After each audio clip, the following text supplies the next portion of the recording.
phong phong sang chali ba train amada hai ba targadi akoina computer science nataga computer engineering koi ngang sije tak lai tabas hol ko matam da like se higher secondary ke pass taro ko kan lagi koi metric ke pass taro ko kan na apna career ki matang da koi khadar ko matam da hai di job na sau na sat oi ba adu no field ma hai ba targadi computer science and engineering sto ma ne koi khali engineering ke musale atau सरकारी थोड़ा वो तो हुए जैसे कि private थोड़ा जो हुए जे नवा पास से करे से अंगान से कंप्यूटर की नॉलेज का ले लेके दी ए अंगान से थोड़ा तो फंगने का साथ बदू ये सब साफ ले से थे जुम जुम वाली अदु बुजित लेरिबा आईआईटी खंगे एनआईटी खंगे सिदा लेरिबा सी क्वाई तो बजिदा लेरि से बुजित कंप्यूटर साइंस एंड इंजीनियरिंग है बसिदा जामना एवां बता तो पोजीशन लेगरे मसी तुम सु यामना आईडी हेक्टर लाइन तुम जाता बदु डिपार्टमेंट में ने तुम फिल्मनी अदो कोइना एआई हैनरिबा कोइना सबने एआई हाइरे अदुगा कोइना सान हरगना आर्टिफिशियल इंटेलिजेंस हाइबा मसी कोइ कंप्यूटर साइंस हाइबा फिलसिगी कोइ मसा मने मसी मागी क्रा समने मसीदा कई ओके हाइब सिदा कंप्यूटर ना तो नंबगी मती मया सिदि जाम ना तो तुमने कंप्यूटर है नि लोरे हजि कंप्यूटर है तो ले मेरे मैम से अदुगी मथता कंप्यूटर तौबा ngamiba sarukar tugi mathanta kali hena tauba jai hare ko dardi hujiki artificial intelligence ni aduna computer science ki hariba philosophy mase branch mani artificial intelligence machine kali no hena have dardi artificial intelligence have si kali no have dardi kali uma machine ama natara kali no software no akoi na min kali basigi mong nakal nangamba min tawde tauba kali problem solve ko ngamisi mong tawon nangamba हाइबरी खुदक decision लौब नंबा अदुम मी गुमना मीगी लेरिबे intelligence गुमना थबक तो तहनबा नबगी होनलिबा अदुगी ब्रांच अदुगी टेक्नोलॉजी अदु एखोना आर्टिफिशियल इंटेलिजेंस है खमी पेरमिटर ना हाइबा तारगदी मसिना कोई आर्टिफिशियल इंटेलिजेंस हाइरगा जे मयामना खंगनसी एखोना मसी फोटो मा हाइरगा मसी काना उसले काना उसले को मसी ए हाइबेदन ए पंजर के नसी कोई फोटो में एडिट तो वो मतंदा कोई न चुना तो वो तारगदी कोई न फोटो सो तगा तो सॉफ्टवेयर में तरोगा कोई न सी फोटो सी एडिट तो वो की जाम तो होना न फोटो एडिट तो मतंदा नो मजबू जाओ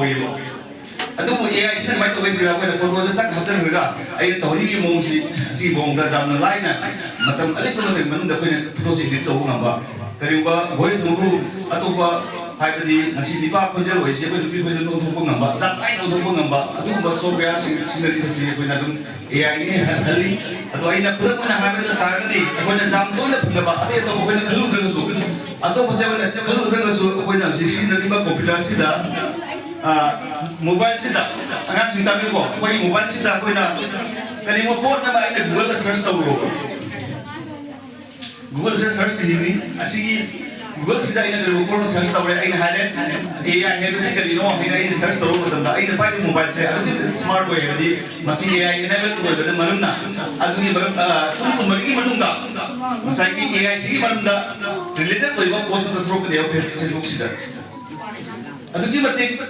वांग ड्राइवर थाक से हुसी अब एआई सी ना सिना तौबसिना आइना जिमु फोटो साइना एआई वन सिरुबडिना आई मोबाइल से एआई तो थोक ने एआई वन से थोक कनी एआई तमन थोक कनी एआई सी करी नो थोक कनी एआई ने तोवे प्रिडिक्शन ने मन थोक कनी आइना भव जेगे कोका से भव थोक कनी फतम जेगे फतम रि सेरिसोल थोक कनी मसिसु कोइ एआई तोबा थोक कलमनी हैना हाइबदी आयु उपाय दिबा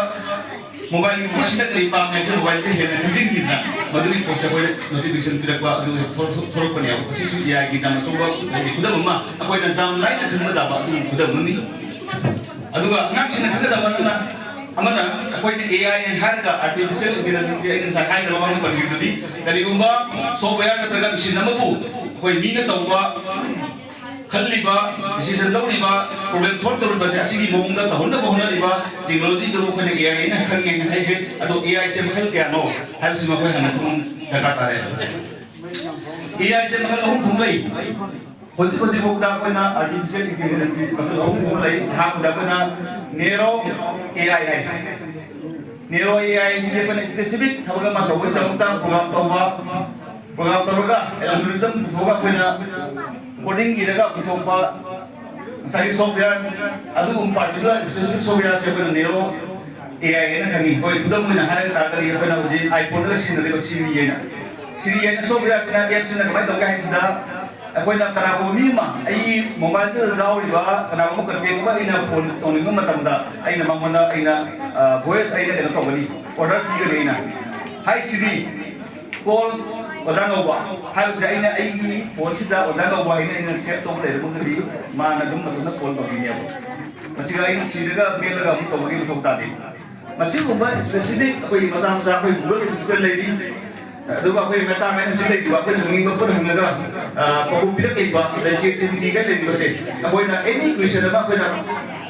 masiga ira ka ba ni answer koi na phamgi ba koi na kani ko phamgi ba masiga specific अभी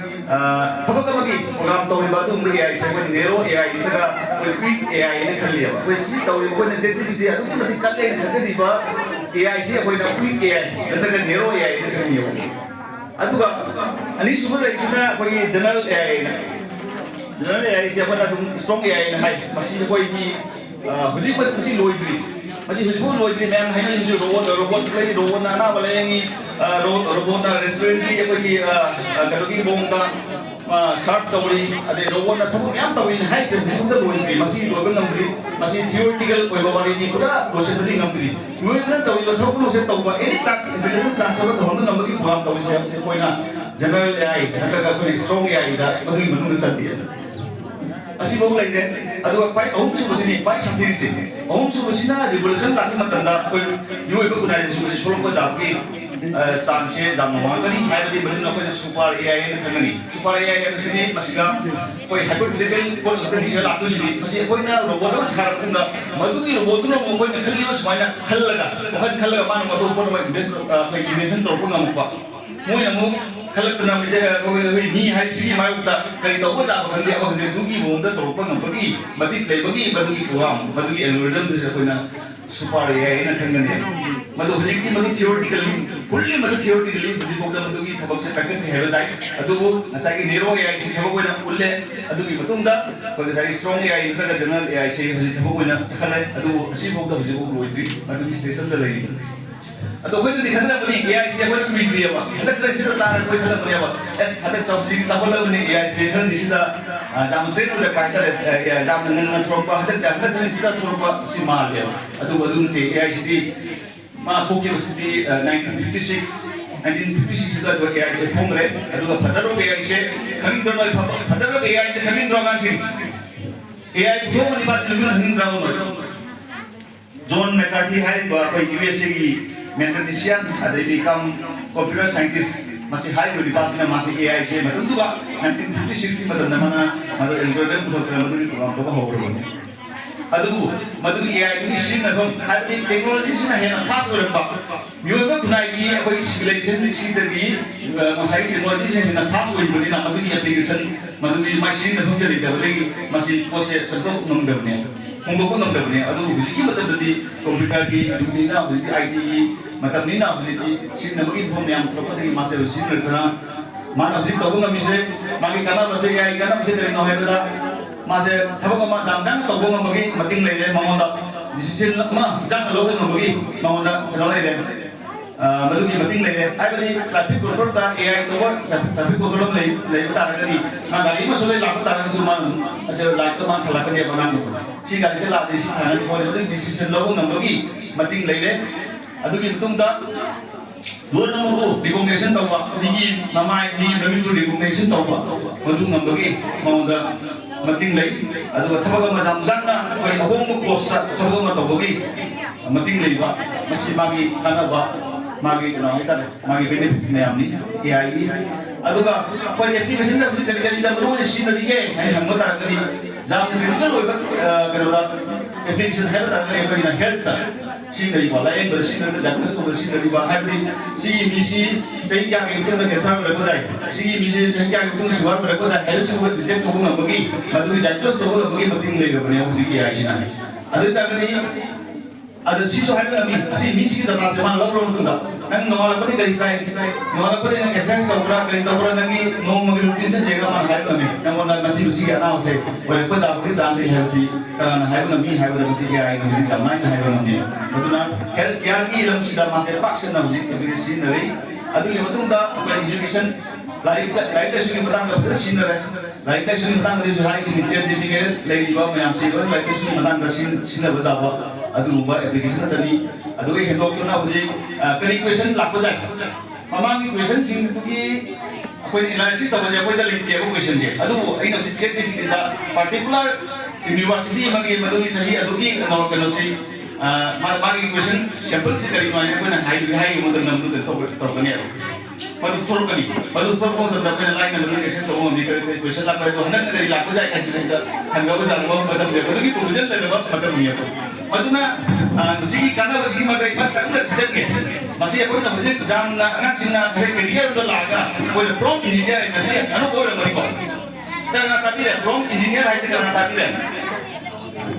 Prompt engineer aja saya bagi IT field prompt engineer aja saya ni yang nanti jam tanah tu baru umba. Apa ki posam deh prompt engineer. Nanti saya tadi baca ChatGPT umba